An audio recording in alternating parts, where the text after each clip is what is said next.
हमारे दोनों साथी भाई प्रणव भाई और हमारे भूमियार नेताजी, पत्रकार सज्जनों, देवियों और साथियों, देश की सरकार चुनावी राजनीति, भाषणबाजी और अपने पूंजीपति दोस्तों की सेवाओं में व्यस्त है और देश की जनता बहुत सारे मोर्चों के ऊपर लड़ाई लड़ रही है, अपना दुखड़ा रो रही है और उन मुसीबतों के सामने चाहे किसान हो, रोजगार मांगने वाला युवा हो, आम देशवासी या वो चूल्हे पे रसोई बनाने वाली कोई महिला हो या कोई पेट्रोल या डीजल डलवाने वाला व्हीकल का चालक हो, सब दुखी है। और इन दुखों के बीच में मैं आज आपके साथ एक बहुत बड़े गंभीर विषय पे, जिसके ऊपर सरकार अनदेखी कर रही है और शायद ऐसी अनदेखी की वजह से ही हमारे देश में ज़्यादा समस्या बढ़ी है, और वो है आखिरी 24 घंटों में, विद इन लास्ट 24 आवर्स, आखिरी 24 घंटों में 25,000 कोरोना के नए केसेस आए हैं, सिर्फ ये आखिरी 24 घंटों में।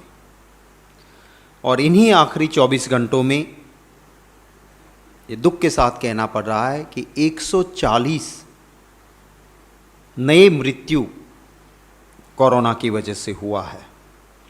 अगर आप इसी दौरान के अभी आंकड़े देखेंगे तो कोरोना हर रोज बढ़ रहा है। एक्सपर्ट्स कहते हैं कि अनदर वेव ऑफ कोरोना, एक कोरोना का दूसरा एक दौर शुरू हो रहा है और उसकी चिंता होनी चाहिए। अब सरकार सच्चाई को छिपाने के लिए एक आंकड़ों की मायाजाल के साथ देश की सरकार आपको, मीडिया को, सोशल मीडिया में वैक्सीनेशन के आंकड़े देते हैं। मैं उस वैक्सीनेशन के सरकार के ही आंकड़ों के लेके आपके सामने कुछ बात रखना चाहता हूँ। अगर आप अभी तक के टोटल वैक्सीनेशन का जो सरकार का दावा है वो है 2,82,457। और अगर आप मार्च महीना के 11 दिन की बात करें तो वो है 95,90,594।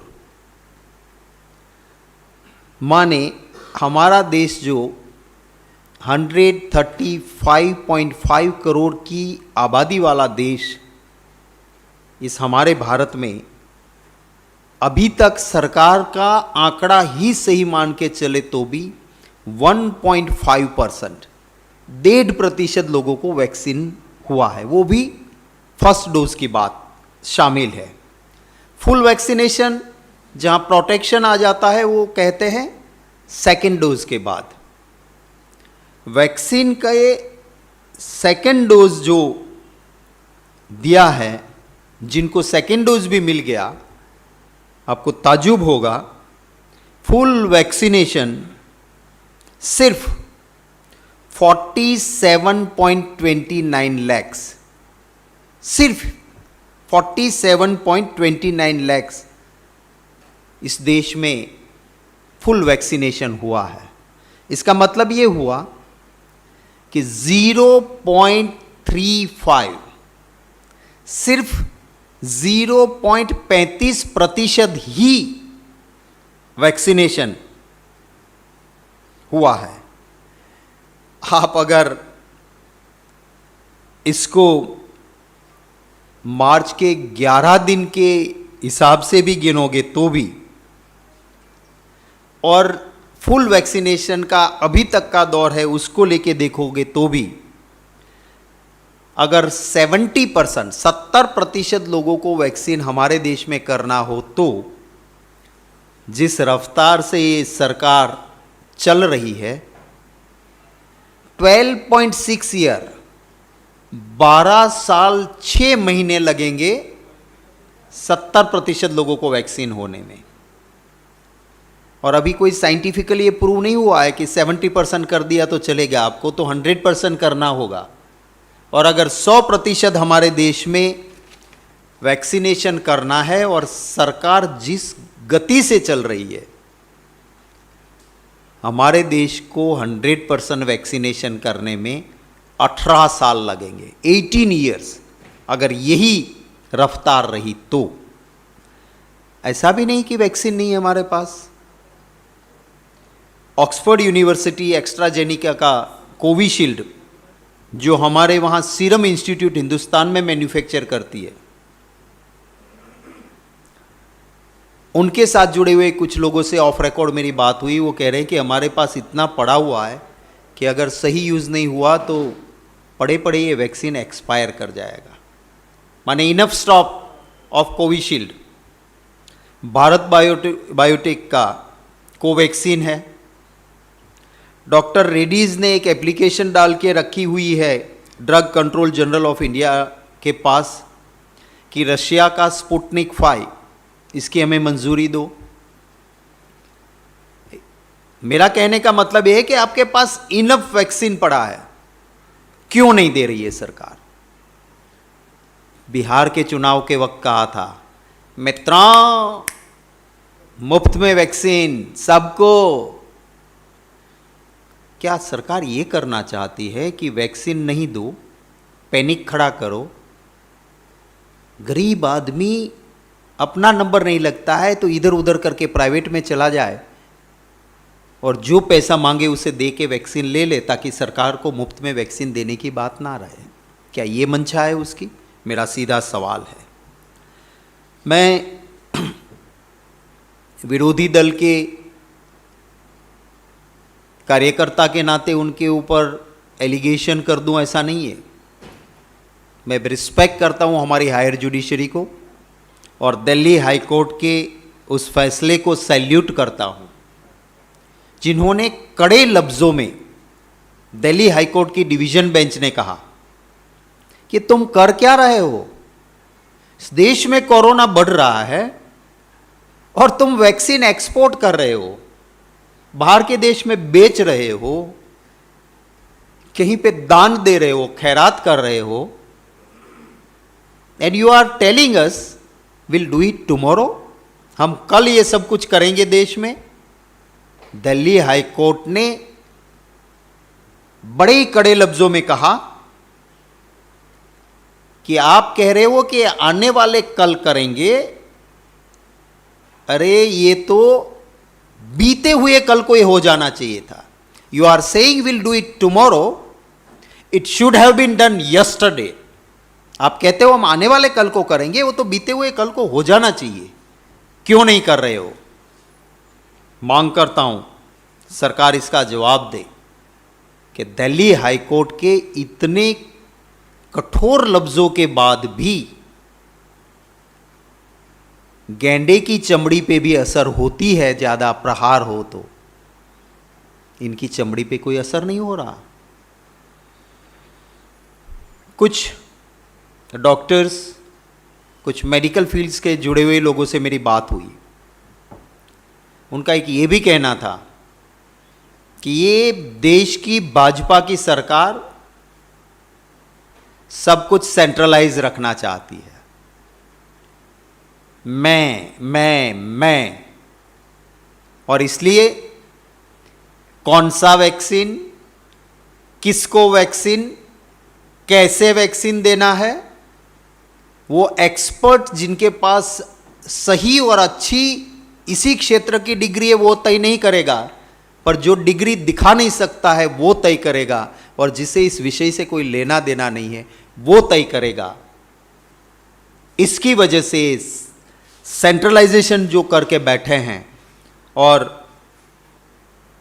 कहते हैं कि या तो इंसान को खुद की समझ होनी चाहिए, उसमें एक्सपर्टाइज होना चाहिए और वो कर ले, या उसको दूसरे की सुननी चाहिए। इस सरकार में ना खुद की समझ है ना समझ वालों की सुनते हैं, और इसके लिए ये माहौल बना हुआ है। जिस तरह से वैक्सीन चल रहा है आप सबका भी अनुभव होगा, सिर्फ पैसे वाले माने rich and upper middle class ही फायदा ले पाएगा सरकारी वैक्सीन का, क्योंकि इन्होंने एक सिस्टम बनाया है कि आपको ऑनलाइन पहले रजिस्ट्रेशन करना है। इस देश के मिडिल क्लास, इस देश के गरीब, उनके पास स्मार्टफोन नहीं है।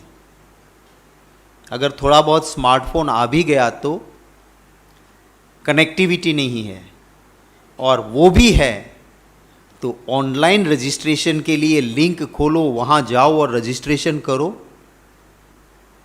उसकी एक्सपर्टाइज नहीं है उनके पास।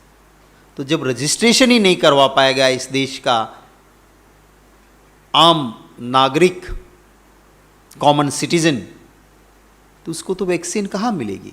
और फिर उसको एक्सप्लॉइट कौन करते हैं? वही इनके चट्टे बट्टे। सरकार को मुफ्त नहीं देना है, वो कहें वहाँ जाना है और पैसे के हिसाब से करना है। तो मैं ये मांग करता हूँ कि ये जो सिस्टम है उसको भी बदलना चाहिए। मेरे इस सरकार से कुछ सवाल हैं। जैसा एक्सपर्ट्स, साइंटिस्ट, उनका कहना है कि वायरस नियमित रूप से म्यूटेट हो रहा है, तो जैसा इन एक्सपर्ट्स का कहना है उसी तरह से ये जो नियमित रूप से म्यूटेट वायरस होता है उसकी जांच के लिए जीनोम सीक्वेंसिंग की जांच के लिए व्यवस्था सरकार ने की है। That's my first question. मेरा दूसरा सवाल है कि सरकार जिस गति से चल रही है, मैंने आपको कहा कि 18 साल लग जाएंगे, जिसके लिए कोई विलंब के लिए कोई वजह नहीं है। तो मैं पूछना चाहता हूं कि क्या सरकार जल्द से जल्द हमारे देश के सभी नागरिकों को मुफ्त आरामदेही रीत से वैक्सीन मिले, और ज़्यादा से ज़्यादा, मैं तो कहता हूं जल्द से जल्द हो जाना चाहिए, पर कम से कम 12 महीने के अंदर पूरे देश में वैक्सीनेशन ख़त्म हो, उसके लिए सरकार की क्या तैयारी है। सरकार शीघ्र RT-PCR टेस्टिंग करने के क्या उपचार या उपाय कर रही है, उसका जवाब दे। मेरा चौथा सवाल है कि सत्यापित है, ये पूरे देश ने, पूरी दुनिया ने ये बात माना है कि testing, tracking and isolation corona के लिए एक गोल्ड स्टैंडर्ड है। तो सरकार ने अभी तो इसको कार्यान्वित नहीं किया है, कब करेंगे इस प्रक्रिया को। और मेरा आखिरी सवाल है, लॉकडाउन की घोषणा के बाद पत्रकार, डिलीवरी पर्सन्स, आवश्यक सेवा में जुटे हुए सरकारी सेवक ये कोरोना से ज़्यादा प्रभावित हुए थे। इन लोगों को, पत्रकार, डिलीवरी पर्सन्स और आवश्यक सेवा में जुड़े हुए गवर्नमेंट एम्प्लॉइज़, उनको प्रायोरिटी में वैक्सीन देने के लिए क्या प्रावधान करने जा रही है। ये मेरे इंग्लिश वाला कर दो।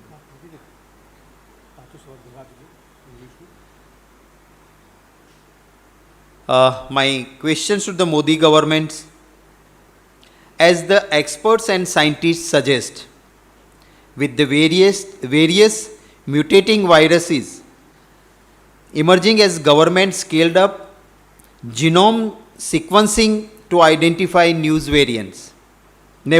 variants.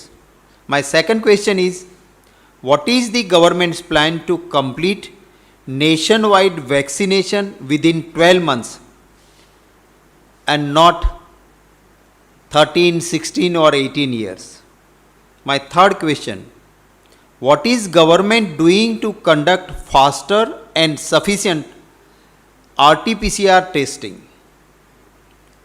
My fourth question, as it has been established worldwide, test, trace and isolate is the gold standard to fight coronavirus. Is the Modi government pursuing it in the right direction? My fifth and last question, when lockdown was announced, journalists, delivery persons and government servants who are engaged in essential services attending offices were considered as essential workers. Many of them lost their lives in the line of their duty. Is the government considering categorizing them as a priority group for vaccination? These are my 5 questions.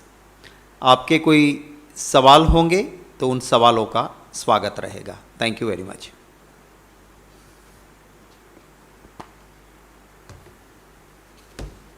Thank you.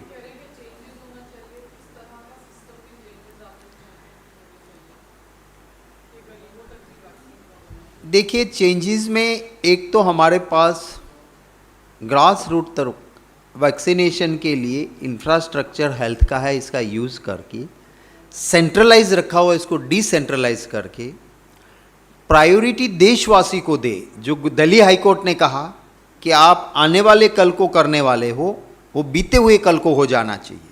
हम भी ये कहते हैं कि on a priority basis तुरंत, क्योंकि vaccine की कहीं पर भी दिक्कत नहीं. अगर दिक्कत होती तो आप बाहर डोनेट क्यों करते हो, एक्सपोर्ट क्यों करते हो? आपके पास, मेरा खुद का इंफॉर्मेशन है, सीरम इंस्टीट्यूट ये कहती है कि हमारे पास इतना ज़्यादा स्टॉक पड़ा है कि अगर टाइमली इसको यूज़ नहीं किया तो एक्सपायरी डेट आ जाएगी. It means you have enough vaccine.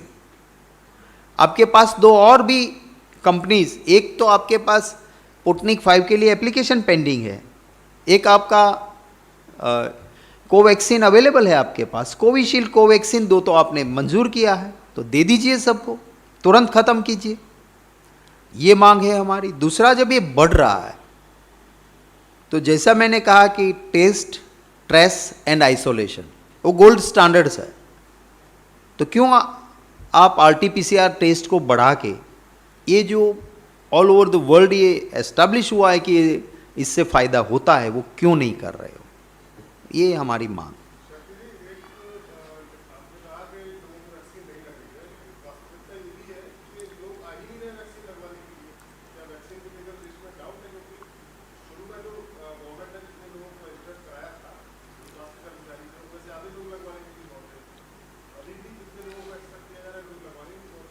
देखिए, 2 किस्म की चीज़ है.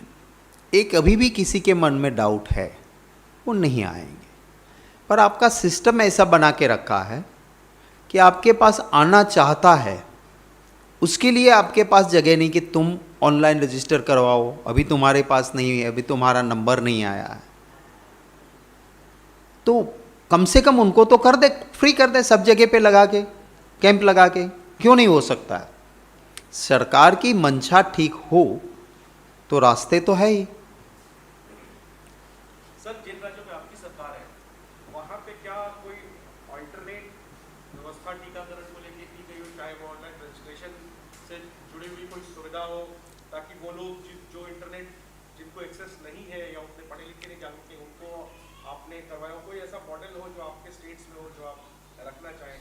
देखिए, यही मैं कह रहा हूँ ना, सेंट्रलाइज किया हुआ है. जो भी गाइडलाइन आती है वो यहीं से आती है और इसको फॉलो करना है. SOP यहाँ से बनती है दिल्ली से, इसको स्टेट को फॉलो करना है. आप इसको आप दे दीजिए, हमारी सरकारें मांग रही है कि दो हमको वैक्सीन, जहाँ है हमारी सरकारें मांग रही हैं। छत्तीसगढ़ कह रही है कि हमको कोविशील्ड दे दो पूरा, हम लगवाने को तैयार हैं। छत्तीसगढ़ कह रहा है कि हमें व्यवस्था हमारे पास हम खड़ी कर देंगे। बोले नहीं, हम जो कह रहे हैं उसी लाइन पे करो। तो इसीलिए मैं कह रहा हूँ कि ये डिसेंट्रलाइज होना चाहिए। ये सेंट्रलाइज करके ये जो बैठे हैं ऊपर पूरा सुल्तान बन के, वो सुल्तान ना बने। लोकतंत्र में डिसेंट्रलाइजेशन ऑफ पावर ऐसे वक्त पे बहुत ज़रूरी होता है, और वो करें, पैसे दें राज्य सरकारों को। उनके अधिकार के जीएसटी के भी पैसे नहीं जा रहे हैं उनको। आप जो आप कर रहे हो वही करने के लिए उनके हाथ बांध के मत रखो, उनको करने दो। विल एस्टैब्लिश अ मॉडल जो पूरे देश में, जैसे कि राजस्थान में कांग्रेसनी सरकार ने भीलवाड़ा में ऐसा काम किया कि WHO से टीम आई कि भीलवाड़ा मॉडल हमें दुनिया में लागू करना है। प्रधानमंत्री जी को भी राजस्थान सरकार के भीलवाड़ा मॉडल का प्रशंसा करना पड़ी। अशोक गहलोत जी की कांग्रेस की सरकार ने करके दिखाया। देश के लिए एक एग्जाम्पल पंजाब में कैप्टन अमरिंदर सिंह जी की सरकार ने किया कि उन्होंने वृद्धों का पेंशन सीधा डबल कर दिया। तो हम तो करते हैं जहां हमें करने की छूट मिलती है। वैक्सीन में हमारे हाथ बांध के रखें कि जो सेंट्रल कहता है वही करो। तो सेंट्रलाइज पावर है उसको डिसेंट्रलाइज करें, तो हम मॉडल भी देंगे। सर, ये सेंट्रल गवर्नमेंट के जो सेक्रेटरी, हेल्थ सेक्रेटरी है, he says that it is the state to demand the vaccine, it is not the centre who sends it, it is on their uptake, it is stored in their store house, but it is the state that demand, उनकी जितनी demand होती है उस हिसाब से देते हैं। I have already mentioned that just 2 days back there was a statement from the Chhattisgarh government that we have asked for Covishield vaccines, and as per our demand the Covishield is not provided to us, and that's why we are unable to go ahead with the maximum number of the persons. तो दे दें, हम कहते हैं हम तो मांग रहे हैं, जहाँ मांग रहे हैं वहाँ दे दो, खत्म। और SOP भी आप मत रखो, स्टेट के ऊपर छोड़िए। आप उनके पैसे दे दीजिए। आप ना तो स्टेट को पैसा देते हो और ना तो स्टेट को आप फ्रीडम देते हो। और फिर आंकड़ा कुछ होता है तो ऐसे जैसे कि आप ही आका हो, आप ही सुल्तान हो, आपने ही कर दिया। हर रोज़ सोशल मीडिया या प्रेस कॉन्फ्रेंस हेल्थ मिनिस्टर करते हैं और दूसरों के लिए SOP निकलती है, और जहाँ इलेक्शन हो रहा है वहाँ मोदी जी और अमित शाह जी सारे कोरोना के SOP की धज्जियाँ उड़ाते हैं, क्योंकि वहाँ चुनाव आ रहा है। गुजरात को छोड़ के प्रधानमंत्री जी कौन से ऐसे राज्य में गए जहाँ चुनाव नहीं है?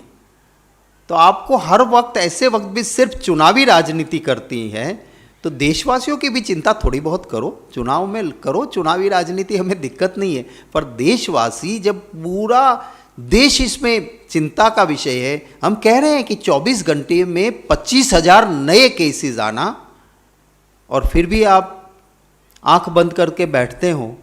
गुजरात में आपको आपका स्टेडियम का कार्यक्रम करना है तो आप अनदेखी कर देते हो, और उसके बाद आज पूरे गुजरात में कोरोना वायरस के केसेस बहुत बढ़ रहे हैं और सरकार चिंतित है कि आंकड़ों को कैसे छिपाया जाए। छिपता नहीं है आंकड़ा, तो यही तो है।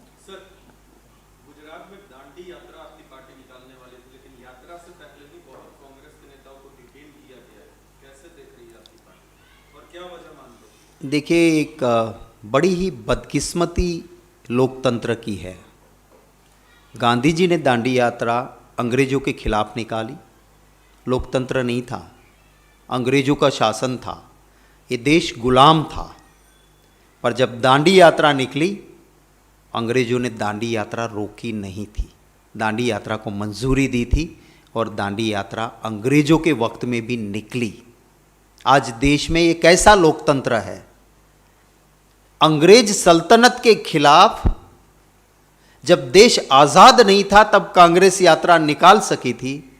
आज आज़ादी के बाद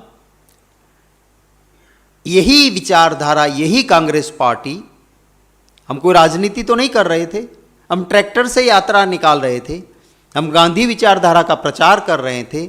हम किसान जो दिल्ली की बॉर्डर पे शहीद हो रहे हैं, दुखी होके लड़ रहे हैं, 3 काले कानून देश को बर्बाद कर रहे हैं, उसकी असलियत कहीं बता देंगे तो नहीं बताने देनी है।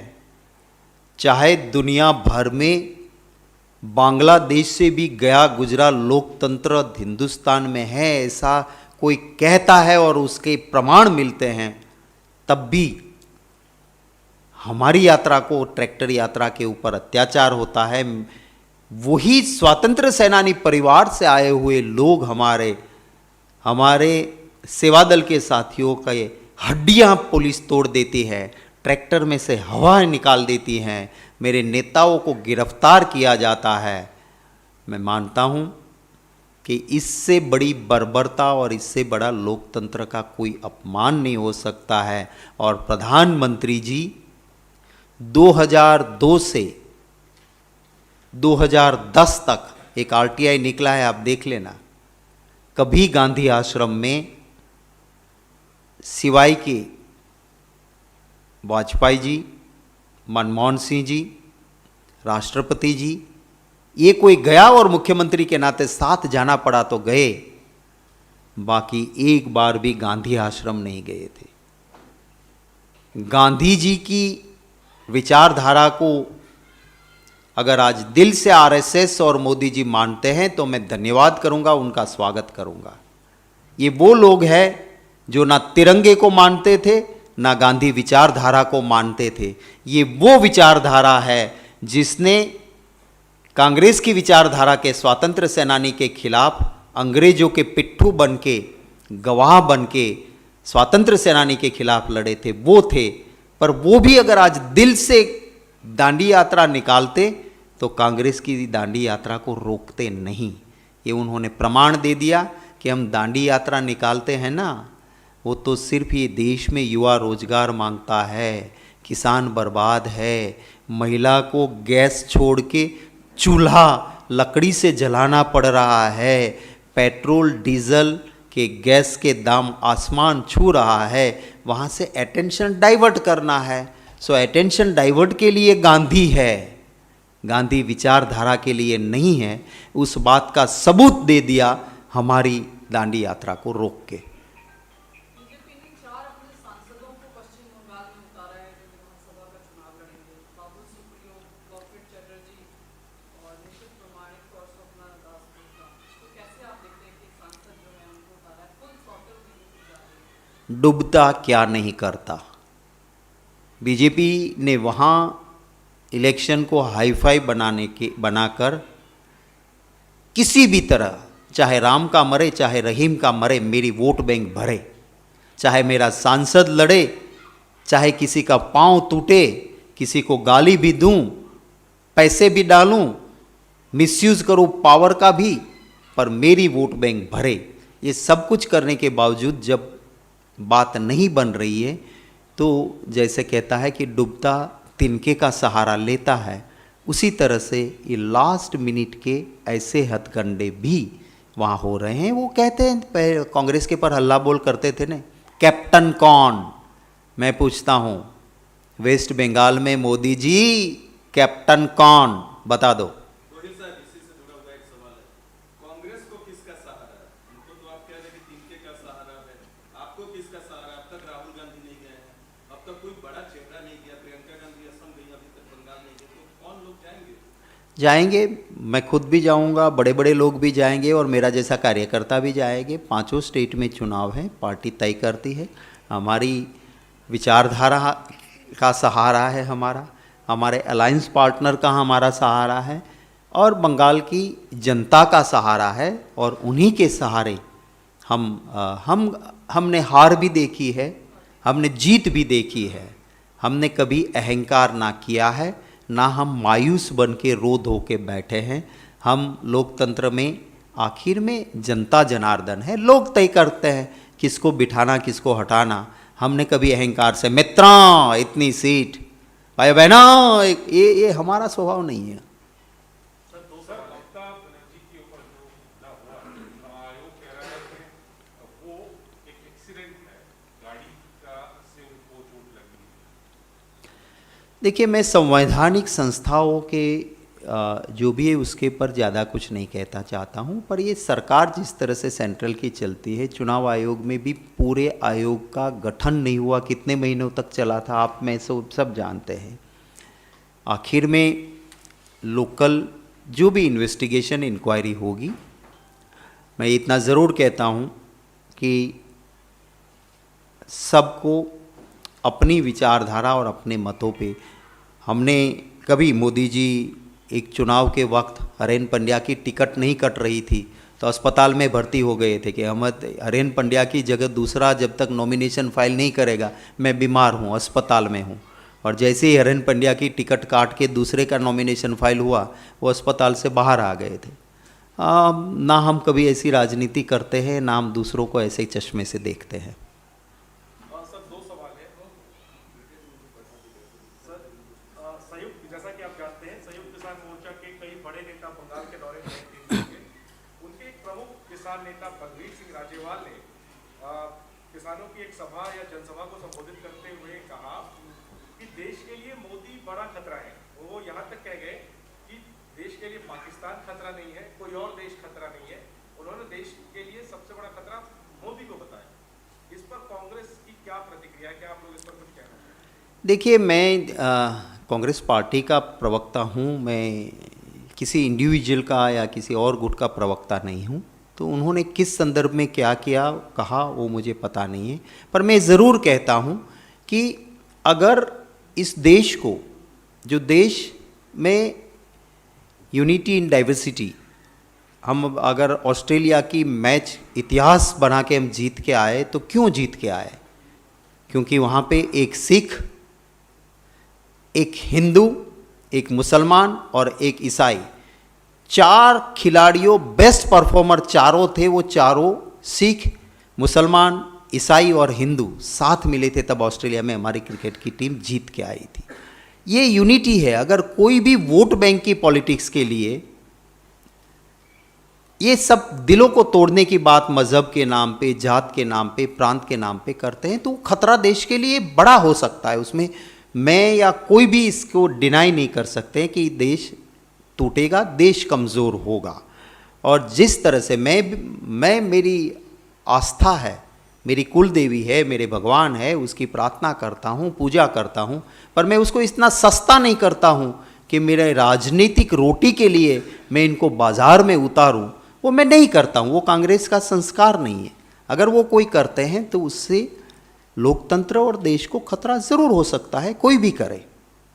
और सर, एक सवाल और था कि आपकी जो सरकार है महाराष्ट्र में, उस सरकार के एक बड़े ही भरोसेमंद पुलिस अधिकारी सचिन वाजे, वो अंबानी के घर के बाहर जो गाड़ी बरामद हुई थी जिलेटिन की छड़ें जिसमें थी, उस मामले में गिरफ्तार किया है NIA, तो उस पर क्या कहें? देखिए, मैं आपको कहता हूँ कि आप थोड़े से पीछे चले जाइए और 2014 से पहले मोदी ऑन NIA इतना पढ़ लीजिए कि मोदी जी NIA के बारे में क्या कहते थे। गूगल में सर्च करोगे तो मोदी ऑन NIA में आ जाएगा, उनका वीडियो भी है, CBI के ऊपर भी है, मोदी ऑन CBI। तो संस्थाएं तो वही है, फर्क इतना है कि मोदी जी मुख्यमंत्री थे, आज प्रधानमंत्री है। तो अब क्या होगा वो उनको देखना है। आप सवाल उठा रहे हैं NIA की गिरफ्तारी पे, NIA की कार्रवाई पे आप सवाल उठा रहे हैं? मैं सवाल उठा रहा हूँ इस देश की जो सरकार है उस पे। उन्होंने हर जगह पे कहीं ना कहीं संस्थाओं को, ED, CD, CBI, NIA ऐसी संस्थाओं का उपयोग शुरू किया है, वो ठीक नहीं है। पर्टिकुलर केस में इन्वेस्टिगेशन इज गोइंग ऑन। सो मैं ज़्यादा कुछ नहीं कहूँगा। वहाँ की सरकार ने, शिवसेना ने बड़े अच्छे तरीके से इसके ऊपर रिएक्ट किया है और सारे तथ्य भी शिवसेना के प्रवक्ता और मेंबर पार्लियामेंट, उन्होंने भी, संजय राउत जी ने रखा है। तो वो पार्टी सक्षम है, हमारे साथी हैं, वो जवाब दे रहे हैं। Thank you very much. Thank you.